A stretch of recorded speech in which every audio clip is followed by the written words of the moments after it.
Hi, good evening, everyone. This is Deidre with Are You a CPS Victim Like Me? I am joined here by our fellow attorney that I do this platform show under, Mr. Vincent W. Davis himself. And I also have another guest joining me this evening, Dave Waggle. He will be talking about why I've asked him to come on and share the project that he has created and is all about. So, for any new viewers out there, I do the show every Wednesday at 5 p.m. Pacific time. This week, we moved it to Thursday today because we had prior schedule conflicts yesterday. So, I appreciate Mr. Davis and Dave both moving their schedules around to still have this happen this week. So, I'm excited. But if anybody out there is listening and wants to be a guest on any of my shows in the future, you can always call the 888 number on the bottom right-hand corner of the screen, and my producer Grace can get you scheduled, and hopefully you can come on and share your story about how maybe you were a victim of CPS, or maybe just grandparent, relative, anything for that matter. I feel like the more we get the word out there of what CPS is really about, maybe hopefully one day we can bring this all to an end. And after what you hear tonight with what Dave has to bring to the table, I really feel that this could be something that could happen sometime soon and altogether happen regardless. And so I don't want to take too much more of the time. So again, Mr. Davis, I don't know if you want to speak a little bit first or if you just want Dave to go ahead and go right in. Yeah, let's go with our guest. Okay, Dave. Throw me right on the spot Take here. The floor. Yes. Okay. Not to embarrass you, but my name is Dave Waggle, not Weagle, but it's okay. Oh, it's spelled sorry. Weagle because it breaks, the rule. I before E, except after C, except if you're German. Well, look at my name. And yes, and you should know. Okay, but no, I've been. People have been messing my name up my whole life. It's not a big deal. But no, my name is Dave Waggle. I'm the founder of the Family Court Fraud Warrior Project. We're based out of New York City. My office here on Wall Street. My day job, which I still keep and run both, is I run Waggle Fiduciary Asset Management. We're a mid-size registered investment advisory firm. I run a number of different strategies in fixed income that are alternative and based and very behavioral economics based. I basically analyze complex organizations and systems and basically figure out who's lying and how they're really making money. And we've been able to be very successful. We're top 1% in the world over the last 12 years. And that was actually even with going through this 14-year divorce, which is just actually in the midst of ending now. And it's a very interesting story why it's ending now. So we've accumulated about 14 major successes with this alternative model that I had created. And basically what happened to me was about 2.5 years ago, I had finally peeled enough layers of the onion to finally see, oh, no, this is not 30% corrupt and 70%, legit and legal law based. It's not 70-30 the other way. It wasn't even 98%, 2%. I mean, I was learning monumental things in year 10, 11, 12 in this system. And I don't think I'm a dumb guy who takes a long time to learn things. And when I finally figured out how to actually deal with this, and I had been, it gave me a seizure condition. I had 7 grand mal seizures from being alienated from my children and the stress. And I said, that's enough is enough, against a lot of advice of family and friends that thought, what everybody thinks about this, it's a mirage. I said, no, when I told them I was going to go public with this, they said, oh, you're airing your dirty laundry. You're going to embarrass your kids. I said, no, you just don't understand. There are felonies going on. This is happening everywhere. I know this is a business model. I assess business models for a living. There is no way that this is not widespread and happening everywhere. And I went and I did it. And I basically gave the play-by-play over a 2-year period to my tree of life. To originally my 700 friends and family on Facebook, who all misunderstood this as an individual situation. Dave's in a bad situation. Dave's got a bad ex. Dave's got a bad lawyer. Dave's got a bad judge, right? But no matter how many times I said it, that this is a model, this is a business model happening everywhere, people just didn't hear it. They just didn't hear it, and they still don't hear it. But I was able to get my kids back this way, and I work with a parental alienation therapist, one of many therapists I work with. I consider myself, a professional athlete with my brain. So why would I not have, the best brain doctors around for me? And this guy, Charlie McCready, I asked him, after I got my kids back, I said, Charlie, how many families have you worked with over the years? He said, not quite 1,000. I said, how many do you know has gotten their kids back through force the way I've done it? And he goes, you're the first, Dave. You are the first that has done this. And I said, oh my God. I said, I have to do something. I have to do something about this.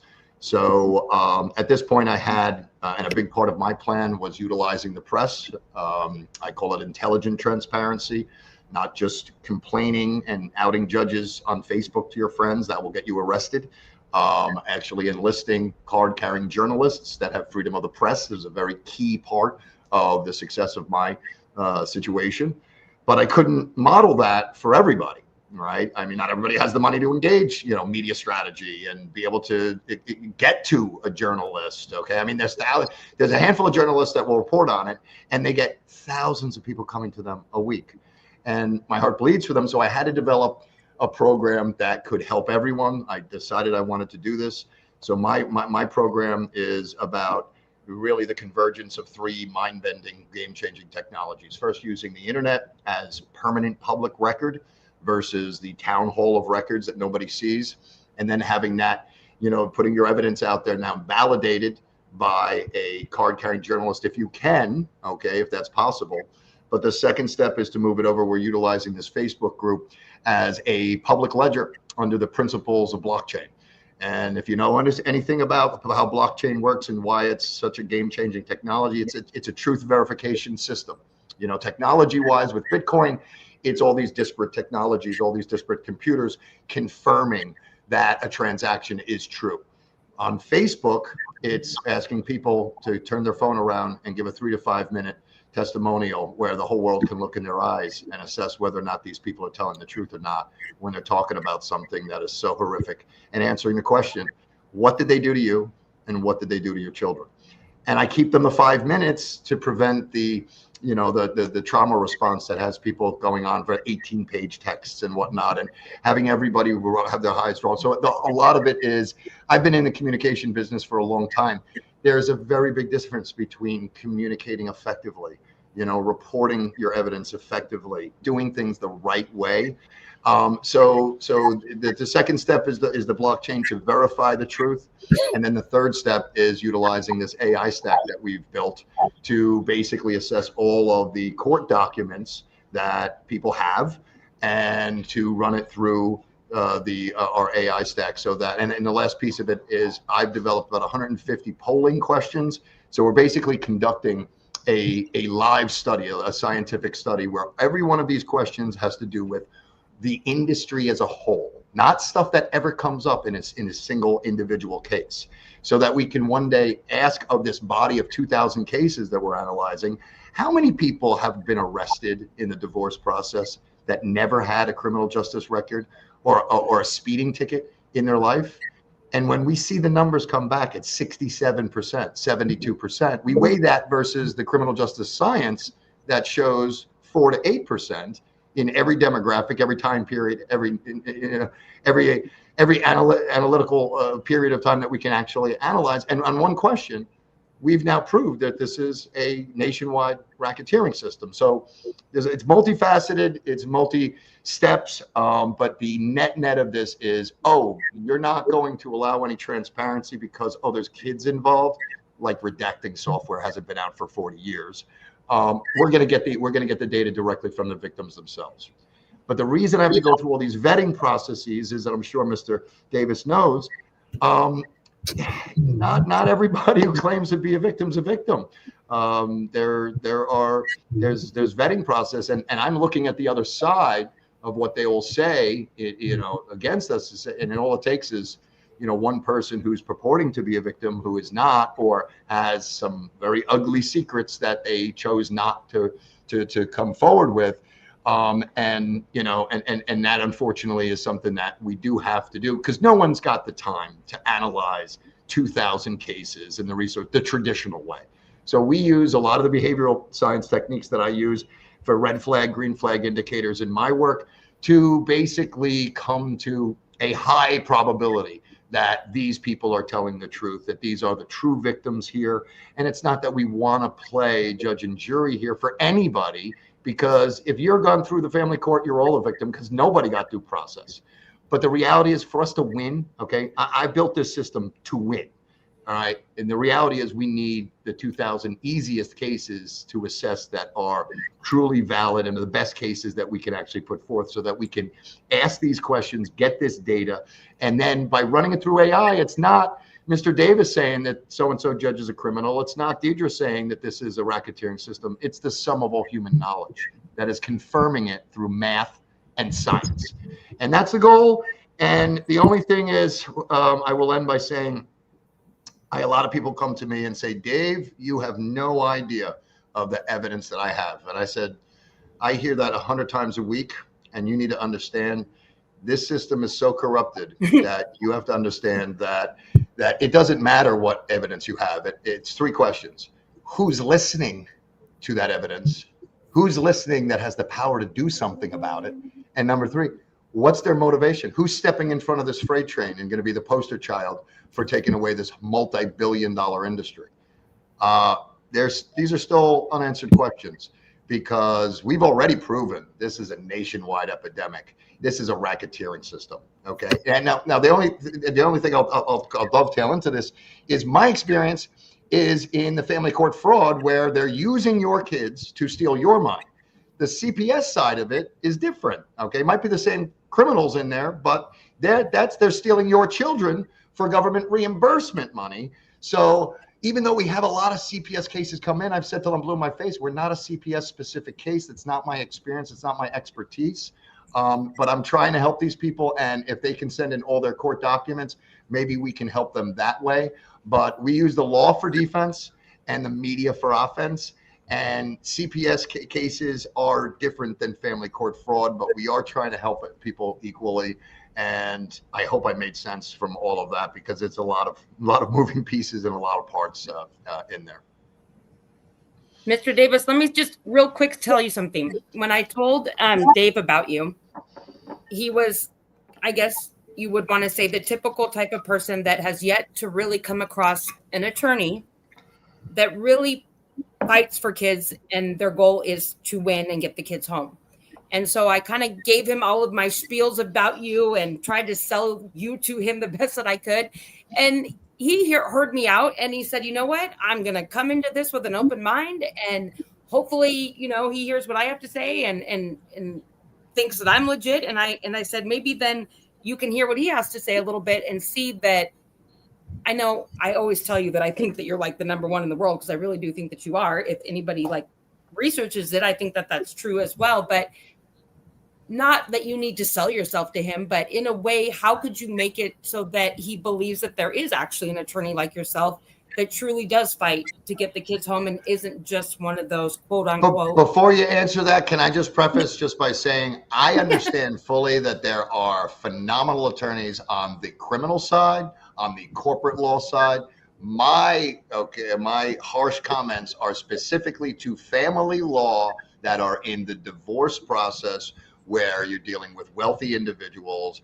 And that is the area specifically that I have seen that there are good people there, but they get pushed out or they get neutralized. They have not, in my estimation of what I've seen experience-wise, we have not seen an attorney be successful in a very, very long time in family court. I have no experience on CPS.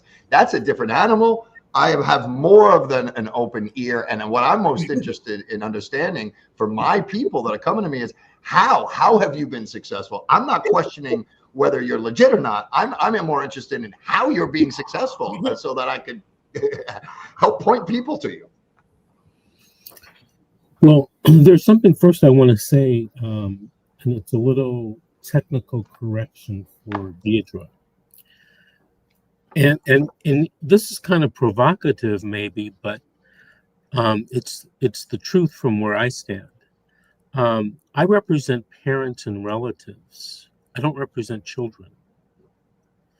And when I represent you, whatever your goal is in the case, that's my goal.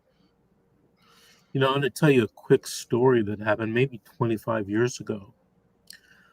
At the time, I was being mentored by an attorney named Michael Randall. He's deceased now.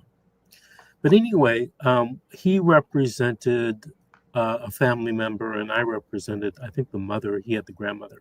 And we were fighting for to get these kids back in their custody. And it was a CPS case. And we went through this knockdown, drag out legal battle. And my client was on the stand. And I could tell that we probably had won. And the judge turns to my client on the stand and says, asked her a question, blah, blah, blah, blah, blah. And my client says, well, Your Honor, to tell the truth, we really don't want the kids back. And he said, what? And she said, well, to be honest, Mr. Randall and Mr. Davis just assumed that we wanted the case back, and we didn't want to tell them otherwise because we were embarrassed. And the judge kind of looked at me, looked at Mr. Randall, and then stood up and walked off the bench. Because he couldn't be mad at us because we were doing our job, but he understood the grandmother and the mother that these kids were too much for them to take care of. So I'm telling you that story because I represent people to get what they want.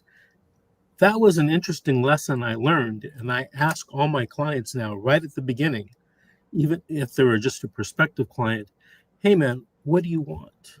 What do you want out of this? So sometimes, that taught me a lesson. Don't assume you know what your client wants, and I don't assume what my client needs. I'm just an attorney, and my job in the wheel of justice, there's spokes in the wheel of justice. I'm just one spoke, and I represent people, and I try to get what they want. Now, Dave, I went to law school to be a tax attorney. I was a former certified public accountant. Okay. That's where your integrity comes from. And I took every tax class that there was. Yeah. And back then when I graduated, there was something that was new at that time. And it's, was all the rage. And it was law schools giving advanced degrees in taxation. It was called an LLM. Yeah. They're all popular now, but back then it was just the beginning. Well, I applied to a school up north in Northern California, and I got accepted. And when I came back from taking the bar with my wife, who happens to be a judge now, we're no longer married, but we came back from taking the bar, and I got a letter from the law school saying, hey, we didn't get our American Bar Association, ABA, approval, credential. So we're going to delay you a year and accept you next year. Well, my wife was going to work every day, and I was either in bed or on the couch when she left and when she came home, or I was out running the streets. And after about 2 months of this, she said, you have to get a job. And I said, well, listen, all the good tax jobs, they're taken. I didn't interview for any tax jobs because I was going to get an LLM in taxation. She said, look, I don't care. You got to get a job. I'm not going to support you. You got to work. So I started going to interviews for litigation firms, defense litigation firms at the time, and they were making me offers, and I would always tell them thank you, and I would always come home and tell my wife, they didn't make me an offer. Well, one day I went to an interview, and the guy asked me when could I start at the interview. And I'm thinking to myself, well, that ain't never going to happen. You're not a tax firm, and I don't do litigation and defense. And so I said I would think about it. Well, this guy calls my home. Remember the old answering services with the cassettes? And he leaves a message. Screen your phone call. And I wasn't there to get the message. And just out of coincidence, my wife comes home that day, listens to the message that they want me to start Monday, and then resets, right? So when I get home, I hear the message and I erase it. When she finally gets home from work, she says, well, how'd that interview go?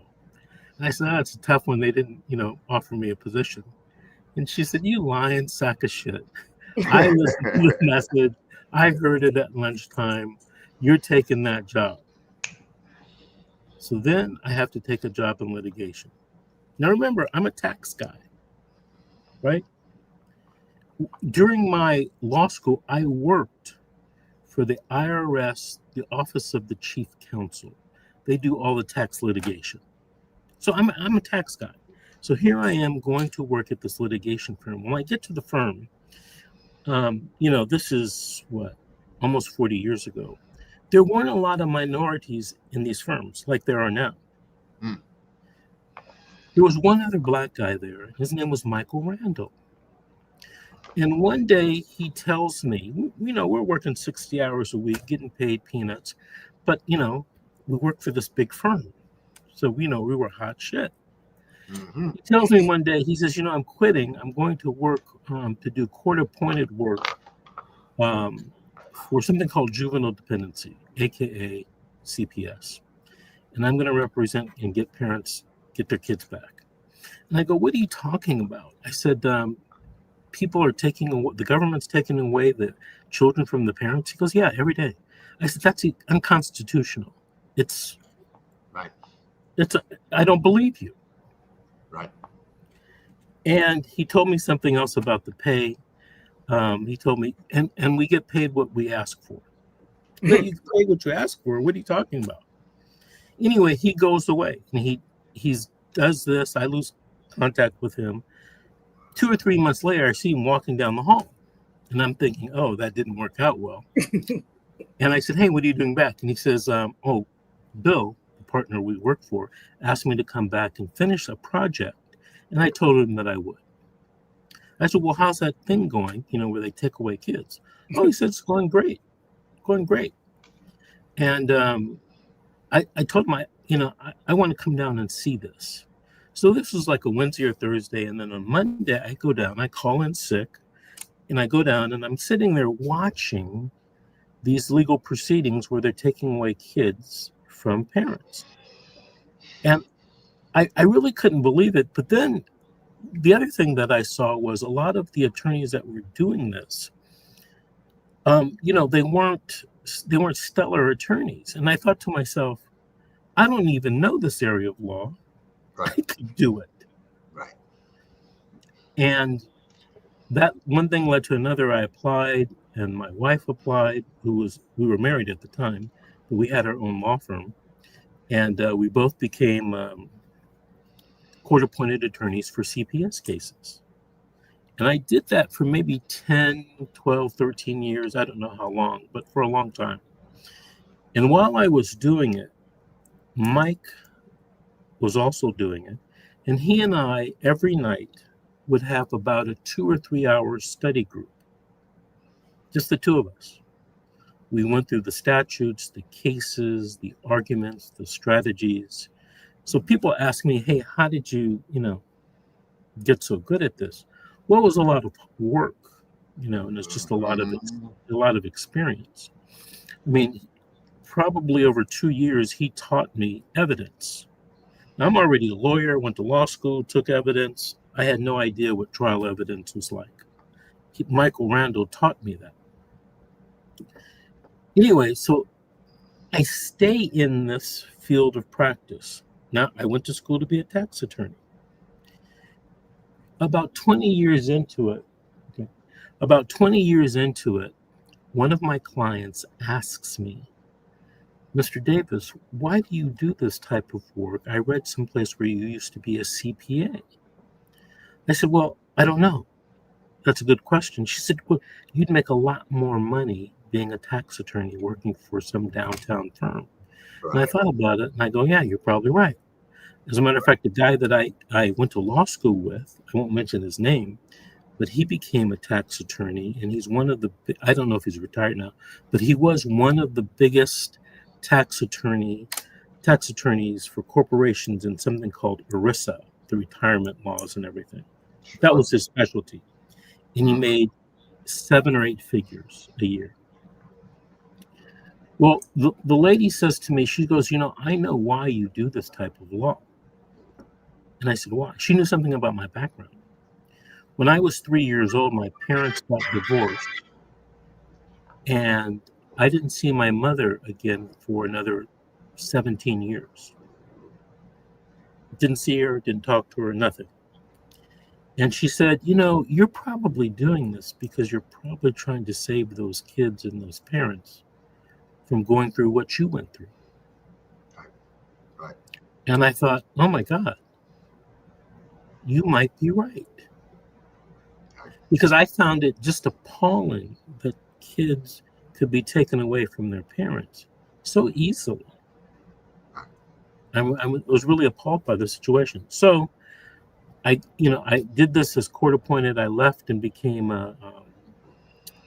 tried to keep my firm with my ex going. But people kept referring me CPS cases. Mm-hmm. She had a family that was well-to-do, and she had a brother-in-law that referred us a lot of non-CPS work. Right. But people kept, referring me CPS cases, and then I just decided, well, I'll just jump in with both feet. I tried to leave it a couple times and do other things, but I keep being, you remember The Godfather and Michael Corleone says they keep dragging me back in. Yeah. Well, that's what it was. They keep dragging me back in. Right. And so that's how I've been doing this. It makes sense. And if you're successful, you see the kids go home, it makes you want to just keep doing it for these kids.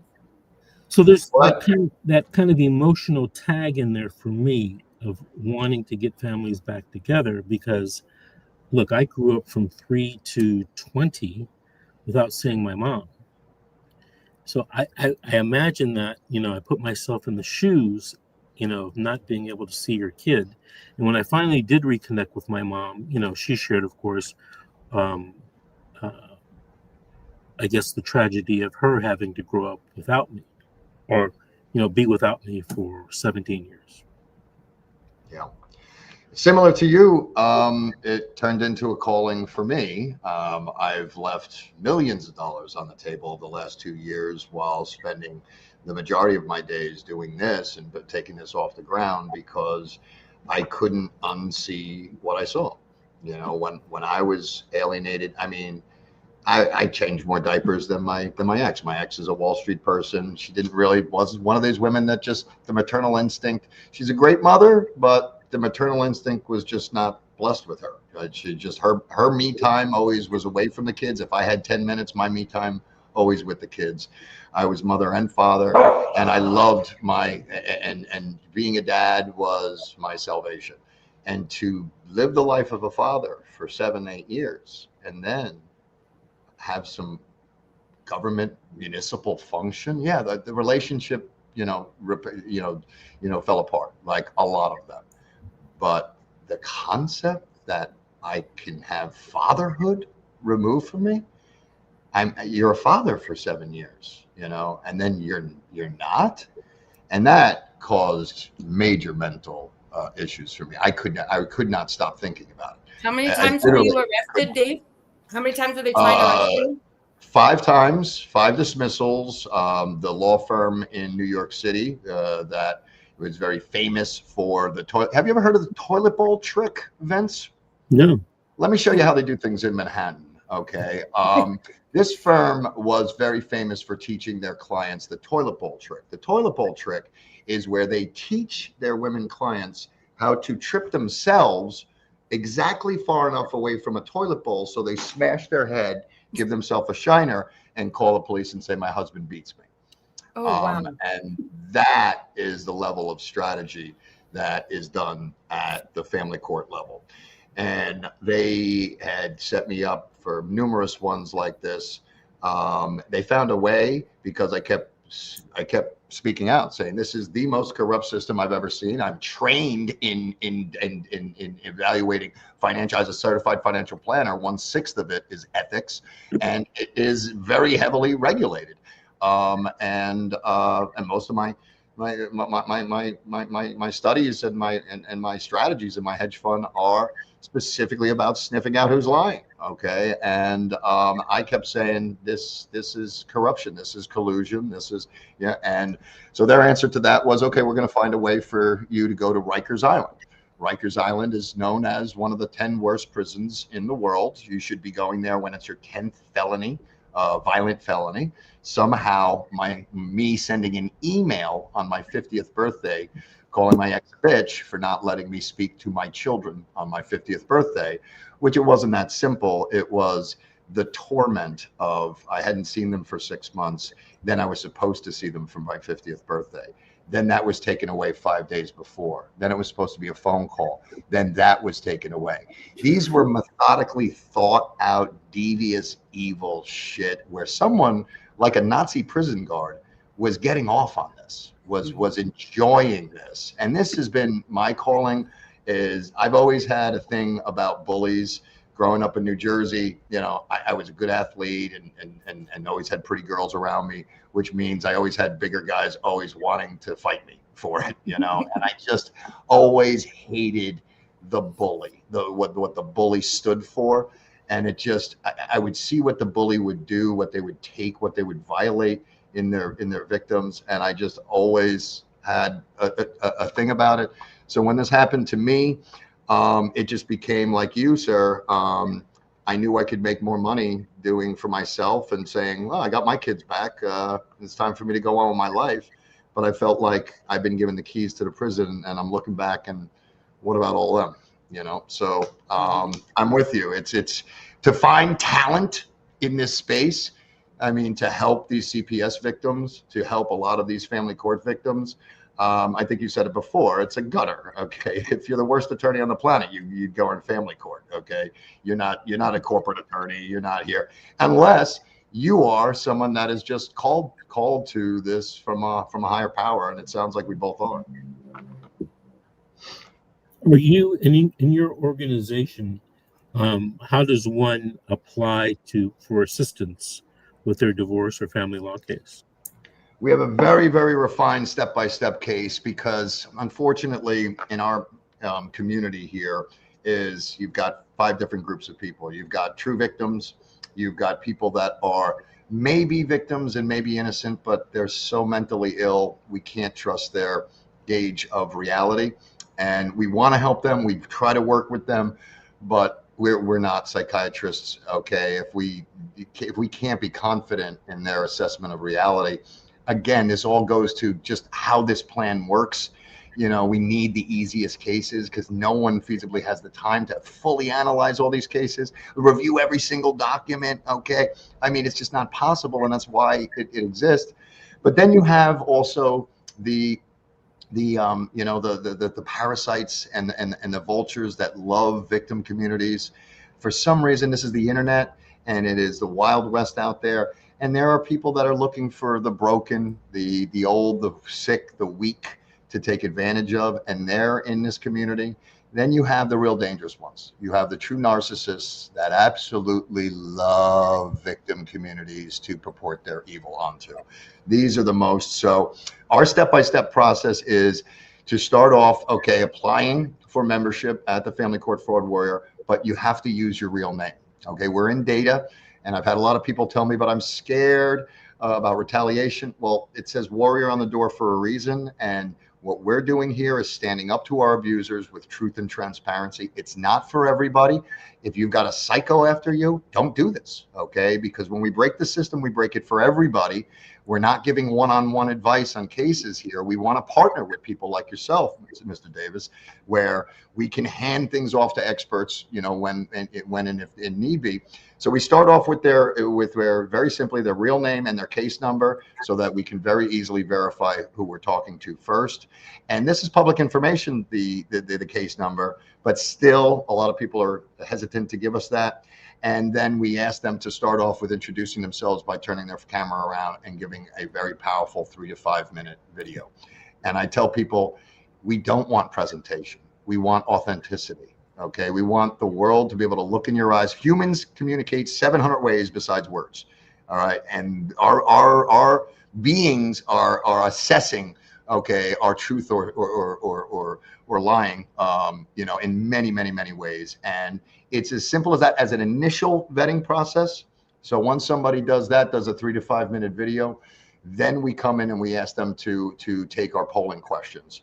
And from the polling questions, and then the last step is to send in all of their documents. And our systems are basically trying to find, inconsistencies, you know, from the way that they're answering certain questions. Do they have a grasp of reality? Is there something they're not telling us? Again, we don't want to have to be judge and jury here on these things, but what I need at the end of the day is 2,000 cases. 2,000 cases is the definition of science. That's a large enough body of evidence so that we can ask the proper questions that are all speak to the industry as a whole, to reveal this system as a racketeering system, Now, CPS, I just happened upon that. All I said was in one video. I said, and when one of my articles that was written about me went viral and 300 people reached out, I said one video where I said, and what I found out is this cash for kids thing is real. I was like, I cannot believe it, but there are judges that are purposely putting children with known pedophiles, with known abusers. I wouldn't have believed it if I didn't hear it 100 times from people. It's insane. It's sick. With that, I think because there's so little resources out there for CPS people, and no matter how many times I say we're not a CPS case, we're getting CPS cases coming in. They view this as the same. And I say, okay, fine. It is the same corrupted system, but the players, the pieces, the tactics, you know, how it's dealt with. I mean, even right here, okay, I don't personally believe that there is an effective lawyer who can actually change the game for you in the family court divorce process. I don't believe that person exists, because I think the system purges it by structure and design. I believe there's some people that are good people that are trying to do the best for their clients. I know a few of them, and just don't want to believe things are as corrupt as they are. But my research really is extraordinarily sound. It is, the Bar Association is a front, okay, for a criminal organization. They purport themselves as a regulator, like the SEC. They don't investigate anything. And they're also racist, because of 1,000 complaints they'll get in a year, and this is on their website, on their annual reports, okay? 1,000 complaints that come in, they will nullify as not a valid complaint 950. They'll find another excuse to kick out another 25. They'll investigate maybe 15, and they'll censure 6 people. 5 of them will be black, and that's in the numbers.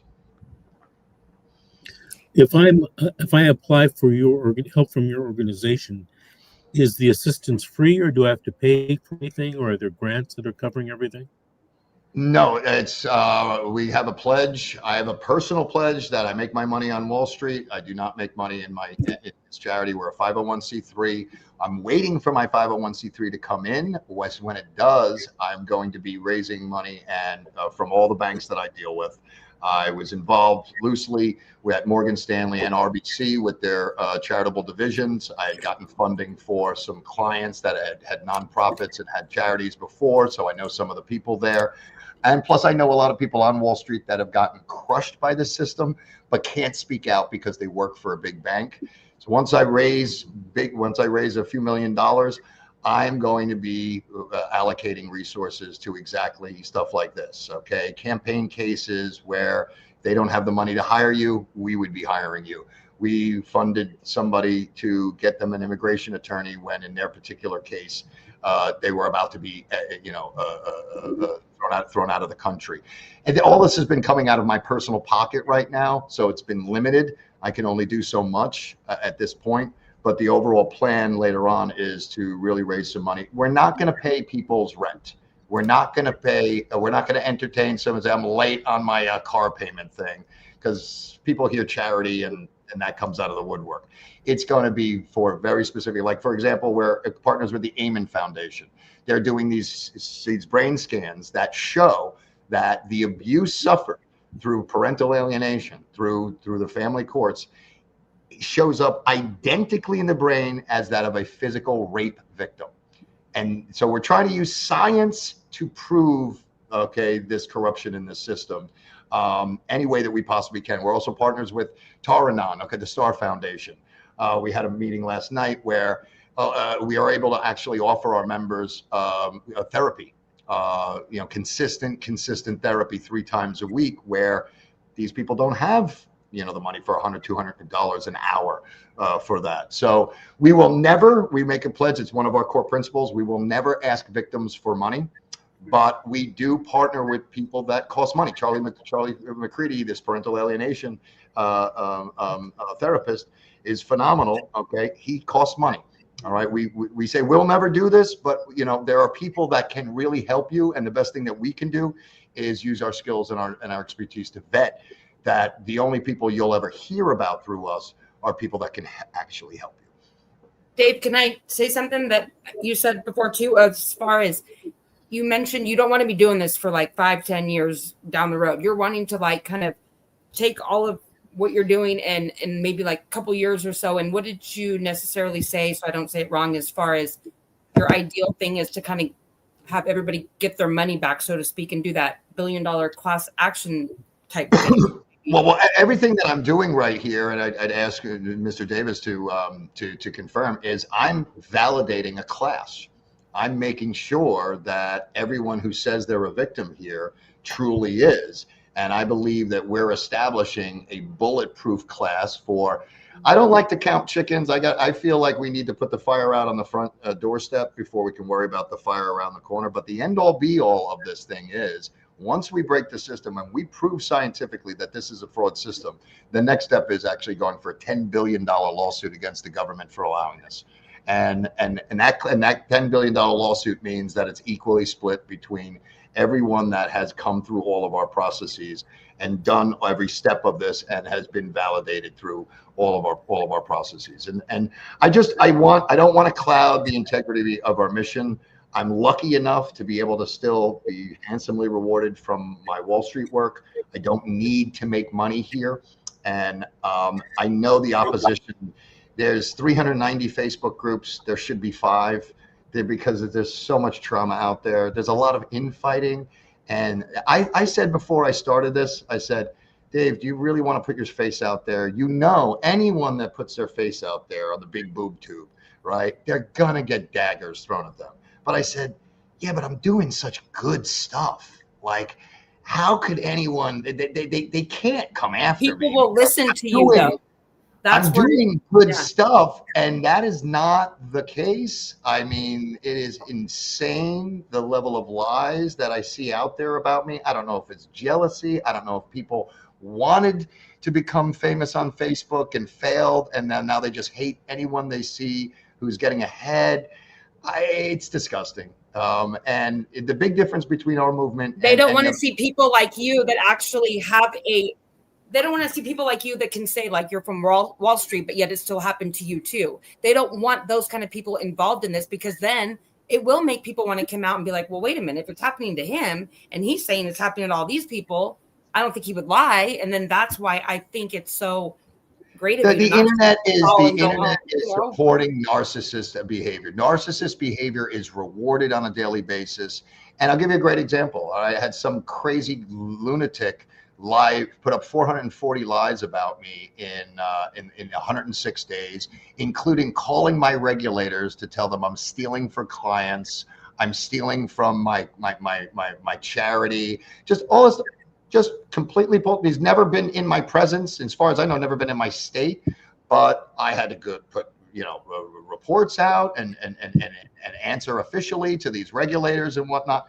I found his police record, which showed that he'd been arrested 20 times in the last 10 years with 8 convictions about criminal fraud and stalking. But these people are out there, and it caused somebody to sit there and say, "Hey, Dave, you know what? If somebody comes out and says, 'Oh yeah, that Dave Waggle, he is an abuser, he is a cokehead,' because they say Wall Street, oh, he's a cokehead, he's got to be, whatever it is," then that person could be a lonely person with no friends. They've immediately got friends now, right? A little smear campaign.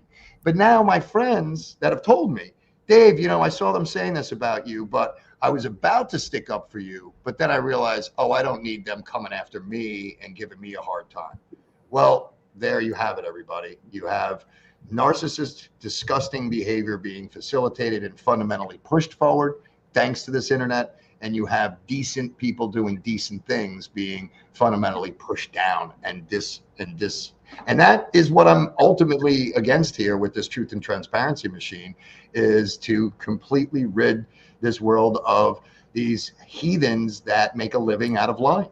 I see lying as putting poison out in the system. I think every time there's a massive lie put out there, that is poison that harms somebody. And I think with technology now, so little is hearsay. I mean, you're being recorded every single where. So the days are numbered of where you can actually get away with massive concocted lies. And I want to be on the forefront of ridding this world, or at least doing something significant to combat it. Wow, Mr. Davis. I was just thinking about what he was saying about people criticizing him, and it reminds me of a woman who called me maybe 10, 15 years ago. She was a grandmother, and she wanted me to take her case, and I declined to take her case. And to this day, whenever my name comes up, because this person is very active in the CPS social media, community. Right. Whenever my name comes up, she goes on a rant about how I'm the worst of the worst. And it's kind of funny because maybe 6-7 years ago, I was attending an event. They call them MCLE events. And I met a very famous, well-known attorney. And, he and I kind of got to talking about cases and about doing things. And he confessed to me that he had never met me, but he thought ill of me before meeting me because of everything this person had said about me on the internet. And I've had people tell me, "Oh, so-and-so on the internet said you were the worst and I should have hired you, like a year ago, but I didn't because I believe what I heard about you on the internet." So I think whenever you put yourself out there, to try to do whatever, good, bad, indifferent, there are people that want to take you down. Somebody once told me, he said, if you put 6 crabs in a bucket, none of them will ever get out because they're constantly pulling each other down. You put 1 crab in the bucket, he'll get out. Oh, interesting.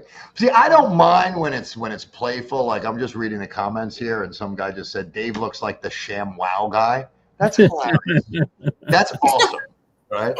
I had another one about me that said that I sound like Mo from from Simpsons. I'm like, oh shit, I do. When you lit your cigarette, I was about to say something to you, like, Mr. Davis, I don't think allows that. Well, I actually stand on a firm ground with that too. I know in California, you guys pretend that that's like heroin or whatever, but it is legal, and I don't do the They shit. took away menthol cigarettes and it flavored tobacco. If I want to kill myself, that's my goddamn right. Dave, you wish you were the ShamWow guy. Yeah, no kidding. All right, he had a pretty decent life apparently. Like he was. I think he had some drug problems himself. I think from what I hear. Really? Yeah. But he made a ton of money though. Yeah, well, I mean, you get your face on television, and then they said something on there that was just so interesting. I love little tidbits of genius, and they said, "Does this stuff really work?" And I said, "If you're seeing it on TV, it's working." So I like to think through these like core little tidbits of genius to unpack them and see where it kind of leads into a lot of the other places. But, I can tell already, what you're doing is really important. I wish, the most perfect situation is I can raise this money on Wall Street and all these thousands of people that are coming to me that don't have the money to hire an attorney can access the level of expertise they need because they're getting crushed by these heathens in CPS. I'm sorry, these are evil people that you cannot give underachievers godlike power. It is a terrible, terrible equation. You cannot. Okay. And they get off on this power. I have the power to remove your child from you. And that's all they see. All they see is this disgusting. I call them drug addicts because they are. This power is a drug, and they're binging off this drug of being able to cause such havoc to it's family terrorism. Now, mind you, I had a great CPS worker in my own personal case. There are good people in the system. They don't have the power. The power system is owned by the power system is owned by the evil people. The good people are not in charge. And if there's 20 people in a division, you're lucky if there's 3 or 4 good people that are fighting every single day, and they're being pushed out of the system everywhere. I consider you in the same regard here. If I didn't get a chance to meet you and hear from you directly, Mr. Davis, I'd say right. But I can tell. This is a calling. This is something that you're doing for the right reason. You're well aware that you could make a hell of a lot more money doing other things. And so am I. But at the end of the day, what's money, right? Like, how many cars can you drive, right? What's a big deal? Like, ooh, wow, money, yay. Okay, look at my Ferrari. Okay, what next? Oh, why don't you go save 100 people? Why don't you go save 100 kids? I heard you donated your Airstream RV not too long ago to Jessica Saxton and I don't know how to pronounce that other guy. I was like, oh, wow, you just had an Airstream sitting around there. I wasn't using it, and I got my kids back. That was really like small. Shows your, Yeah, well, you would think hopefully I'd stop taking, daggers in my back, which I do not mind about the ShamWow guy. Please keep those coming. I love that. But there are some people out there like this Christine Miller in Kentucky, who is horrifically attacking one of our journalists, who is a mother who's had her kids taken from her, who had court the very next day. And she violated her with lies put on our page that are so disgusting, saying that she violated and leaked the information about these CPS cases, or leaked the information, which what sense would that ever be for any journalist to ever do that? But this pig in Kentucky was just looking for a way to grow her shitty podcast with nobody listening, and just decided to come in and take from this woman who has suffered so much and has stood up to actually stand up for other victims and actually do an important thing. Get their evidence published by a card-carrying journalist. It's a key part of our solution.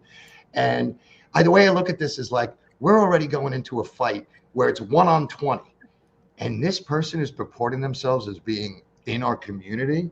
wants to have us go into this fight with one arm tied behind our back. That's disgusting. She's a disgusting human being, and I'm sorry, but we have to push back on some of these people that are really detrimental to our society and certainly our movement, and certainly Dave, real quick, talk about your wall of shame real quick, and then maybe we can. Yeah. So the epitome of where all of our efforts lead in our massive reveal is, we thought that, okay, once everybody does all these steps and reveals and names the names of the culprits, of the attorney, of the judge, and I tell people, you better have some evidence. You better know that this is the truth, because it will come back to you. But a lot of people do, and they name names. And once we vet everything, it goes onto our wall of shame and our wall of fame. So we are simultaneously holding up. We've got 38 judges listed on this Judicial Hall of Shame, where you've got the list of their victims underneath, and you've got hyperlinks to the articles already reporting their outrageous, disgusting behavior and crimes. We're going to have one for attorneys. We're going to have one. We're building it out slowly, because we're trying to manufacture the behavioral change. We want every single attorney out there knowing we exist. And I tell our victims all the time, you want to let the other side know that you're a member who hasn't reported them yet. Okay, so they've got an opportunity to do the right thing before we have to report them, right? And we've seen this happen already. I had a friend of mine that I grew up with, went to camp with. We did a protest in New Jersey in February, and showed up on their doorstep. I had people calling me till 2 o'clock in the morning saying, Dave, that's the most corrupt town in New Jersey. They're going to slam your face to the ground. You are going to get arrested. And I really, really worried about it. But I knew I had documentary guys with me, and I decided to take the bigger bully approach. And I made an announcement the night before, and I knew they were watching. I said, well, if you're going to illegally arrest me, you better smile fucking pretty for the camera, motherfucker. And that's the way you got to deal with bullies, is they don't respect, kindness, couth, they don't respect. Okay. You need to be a bigger bully. That's how you deal with a bully. You get a bigger bully. And so I showed up there, and we set up shop right on their doorstep. We had pictures of the judges and the list of their crimes underneath, with pictures of the victims. And we had 3 cops watching us at the beginning of it. They were at the very, very back and sneering at me. After they heard these women get up and talk about having their kids taken from them and what it's done to them, they started walking closer and closer. After watching another woman speak about it, I looked at a cop, I saw a tear in his eye. When I was done at the end of that day, the first 2 people to come up to shake my hands were 2 of the 3 cops. And that's the way to do this. That's the way to get in touch with these people. They saw we weren't there to just smattering say all cops are bad. No, we're sitting there saying there's good and bad in these systems, but the good guys are outnumbered, all right? And we need to manufacture a change in behavior, change in the power system. So we are simultaneously holding up, because my friend called me up and said, Dave, I don't know what you did in Morristown, but keep doing it, because I just had the first fair trial of my 10-year divorce. I just went into court, and my ex did the same thing she's always done. The judge shut her down mid-sentence, shut her down completely, and ruled in my favor. So this is happening, right? So now we want to hold up that judge and hold up the people doing the good work, right? And reveal and publicly shame like crazy the monsters out there that think that they can get away with this. And hopefully over time, have more people wanting to be on the good guys team, and then more people shunning and running away from. Because the one thing I've learned on Wall Street is you could walk in like the CEO of Bear Stearns, like the captain of the universe, and one article about how you've been caught for being a criminal, and everyone shuns you. Okay. And I have always said, you need to hit these people where it hurts. Okay. You need their whole world to know this. So they can't go to their country club without people doing this. They can't go to their corner store with people doing this, right?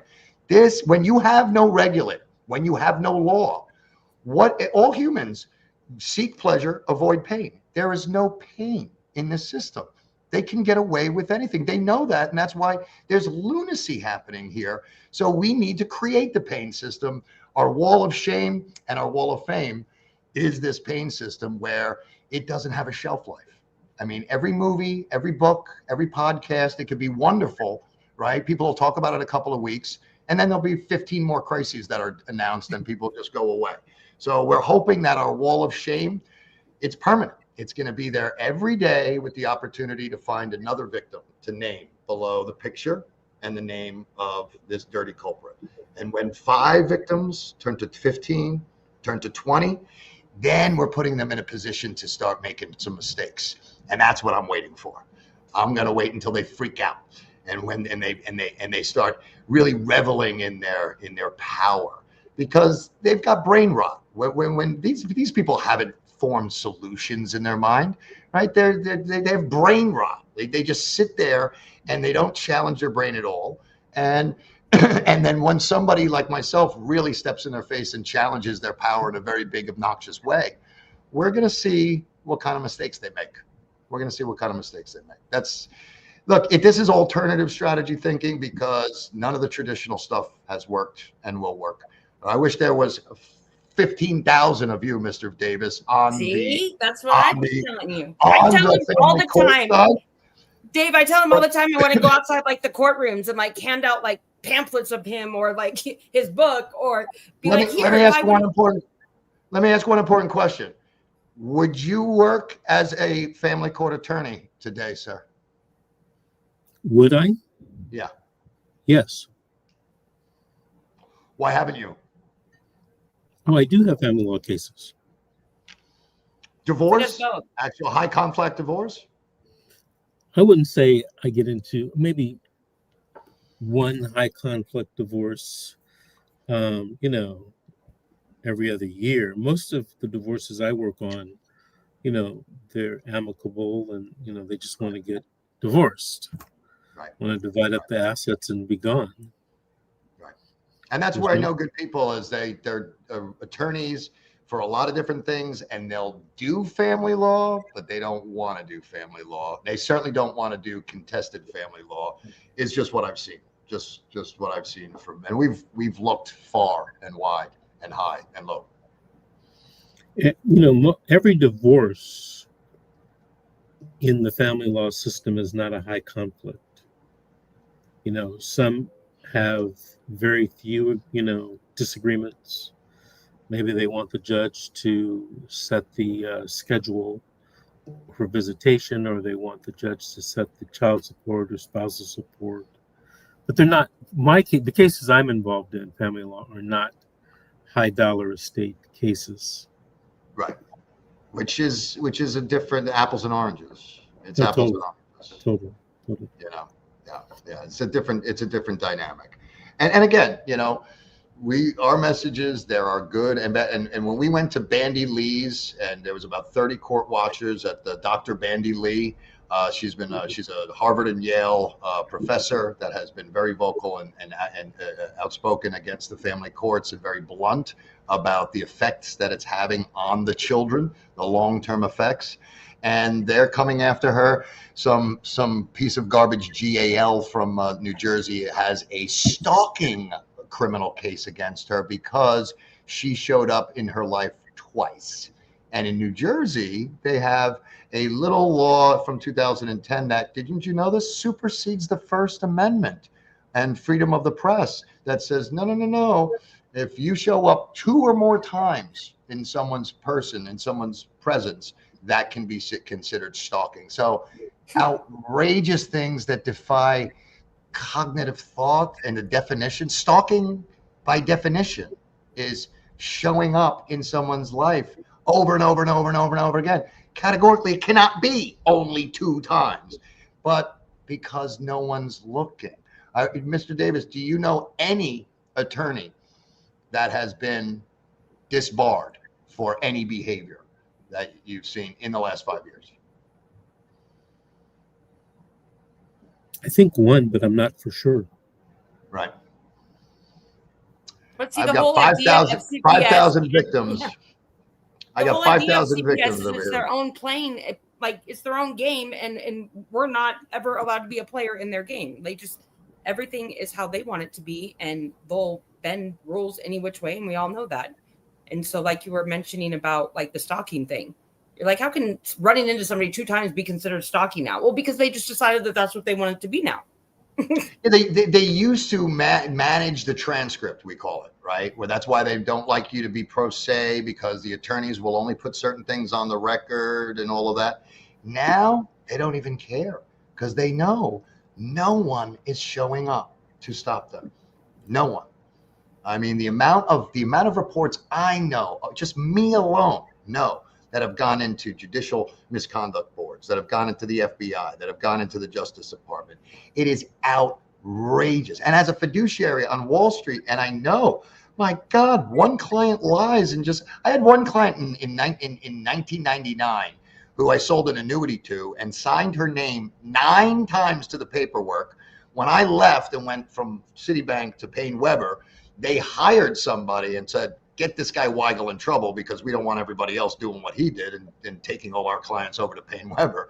So they were soliciting complaints against me, and I didn't get any chance to actually show my records or anything like this, but it's still on my license, and I still have to report it year after year, and I still have to put a response to it every single year. But this woman actually said she did not speak English, right? And that is something I have to report 30 years later.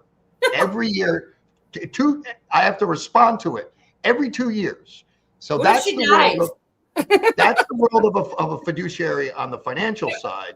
Yet you've got this kids for cash going on all around the country, and there absolutely is no penalty. I submitted, and I had the money to be able to get every one of my transcripts. When I became pro se, I stayed up 2 nights in a row. They gutter served me, said I had to be in court in 3 days. I stayed up 2 nights in a row, and I submitted 1,600 files to the court system, and all organized perfectly. And I attached and proved over 125 lies by my ex's attorney with the proof attached to it. And the judge just looked at me when I said about the 1,600 lies and just said, and she had this look on her face. This look said, you stupid motherfucker. You have no idea. This is a robbery. This is not a court of law, right? And she just pretended that didn't exist. That I didn't. I sit back. I said at that moment in time, I said, oh my God, we're dealing with something completely different here.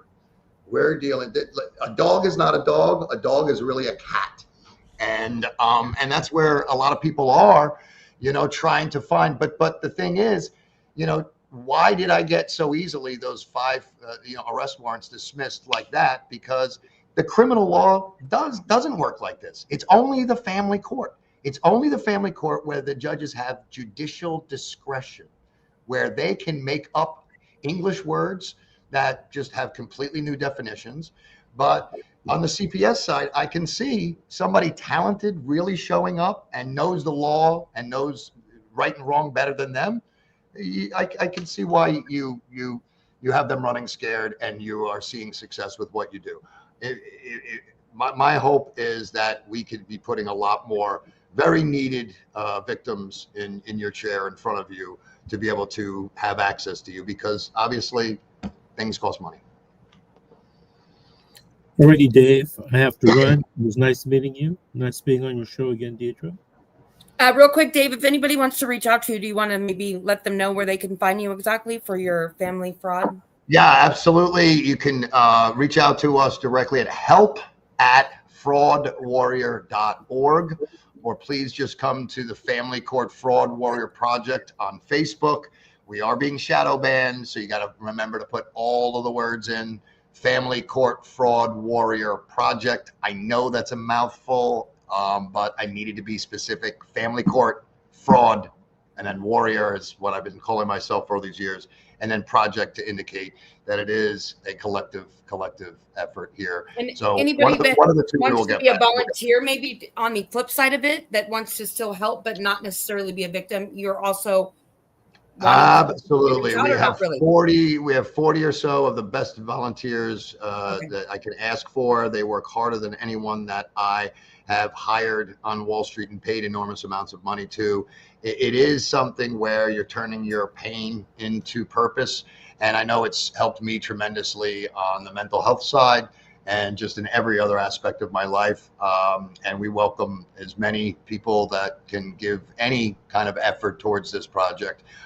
Again, just reach out at help@fraudwarrior.org, and we will get to your messages and follow up with you accordingly. Thank you very much. Okay. Well, thank you everyone for tuning in. I will be here again next Wednesday at 5 p.m. Pacific. And hopefully, if you're interested in being a guest, call the number on the bottom right-hand corner of the screen, and maybe we can get you scheduled, and you can come on and share your story and help us fight to get this to maybe one day be reversed. So thank you again, Dave. I appreciate you coming on, and I'll be talking to you soon. One question before we go. Do you think Mr. Davis was aware that I was going to be so blunt about it being such a corrupt I didn't tell him anything about you. I wanted it to be like that. But you know what? If you really were to watch Mr. Davis's videos and get to know him, he is just as kind of blunt in his own way, where sometimes you're just completely thrown off and you're like, what? So he has the sense of humor. It's in him. So believe me, I don't know. No, I saw the body language. He knew where I was coming from. It's maybe I can be a little bit more blunt with the way that I say things than he'll prefer to do that, which, that's better. People have a little bit more class than me. It's I don't know. But did I win you over in the fact that now you believe that there are at least an attorney out there that are really trying to do this for the right reason? Yeah, absolutely. What I needed to hear, though, is what happened to him. Okay. What happened to him? That made all the difference in the world. Yeah. And that's what usually does it to people, is when they can look you in the eye and either hear a little bit of your story or know that you're not lying and you're telling the truth. And there's more to him too, that you could get to know that also has, affected him in ways that truly shows that he's in it for children. And part of it is where my proximity is. Okay. He said himself, his clients are not in the ultra moneyed space, and that's apples and oranges. There are attorneys that are interested in being great attorneys, and they're not interested in being rich. And they're few and far between, but the ones those are the gems. Those are the top 1% that if you can get access to. And absolutely, I will be, hopefully following up and learning a lot more, and hopefully sending him people to help.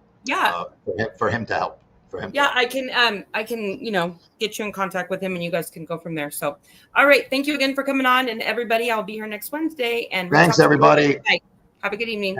And thanks, ShamWow guy. Bye.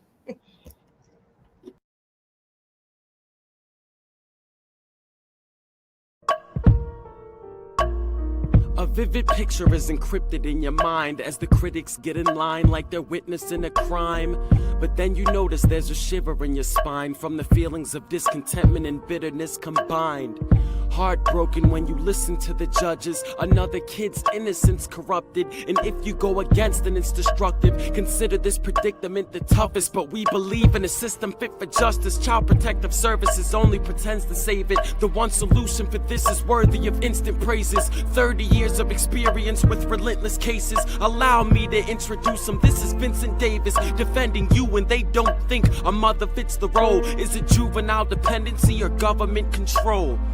Observe the pain in their eyes. It's time for us to realize we are the last ones left. Put your faith in